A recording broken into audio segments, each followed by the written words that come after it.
របៀប generate របាយការណ៍ធានានុប្រវត្តិទិញឬ e-filing purchase នៅក្នុងប្រព័ន្ធ Maxu ដើម្បីមើលរបាយការណ៍ធានានុប្រវត្តិទិញឬ e-filing purchase ទី1សូមចូលទៅកាន់មុខងារ accounting បន្ទាប់មកចុចលើ compliance រួចចុចលើ purchase នោះអ្នកនឹងឃើញនៅរបាយការណ៍ធានានុប្រវត្តិទិញទាំងអស់ដែល generate ចេញពីវិក័យប័ណ្ណចំណាយ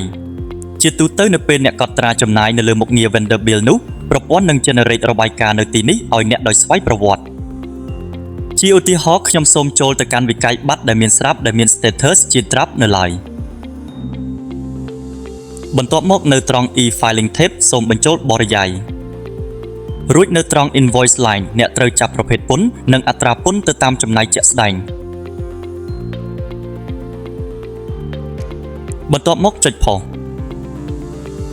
នៅពេលអ្នកត្រឡប់មករបាយការណ៍ធានានុប្រវត្តិទិញវិញអ្នកនឹងឃើញនៅវិក័យប័ណ្ណលក់រួមជាមួយនឹងតម្លៃពន្ធយ៉ាងដូចនោះដែរមួយវិញទៀតអ្នកក៏អាចផ្លាស់ប្ដូររូបិយប័ណ្ណបានដោយចុចលើ option រួចជ្រើសរើសរូបិយប័ណ្ណដែលអ្នកចង់មើលរួចចុច apply ឬមួយទៀតអ្នកក៏អាចមើលទៅតាមខែជាក់លាក់បានដូចគ្នាក្នុងករណីដែលមិនមានរបាយការណ៍ទេនោះវានឹងបង្ហាញទទេបែបនេះជាទូទៅប្រសិនបើអ្នកឃើញបែបនេះមានន័យថាអ្នកពុំទាន់បំពេញព័ត៌មានរបស់អ្នកផ្គត់ផ្គង់ពេញលេញនៅឡើយដើម្បីជាជំនួយអ្នកអាចមើលនៅវីដេអូនៅខាងចុងបានចំពោះត្រង់នេះវិញអ្នកអាចមើលបានពីទម្រង់ web និង desktop ហើយអ្នកក៏ទាញយករបាយការណ៍នេះទៅប្រកាសពន្ធបានយ៉ាងងាយស្រួលផងដែរ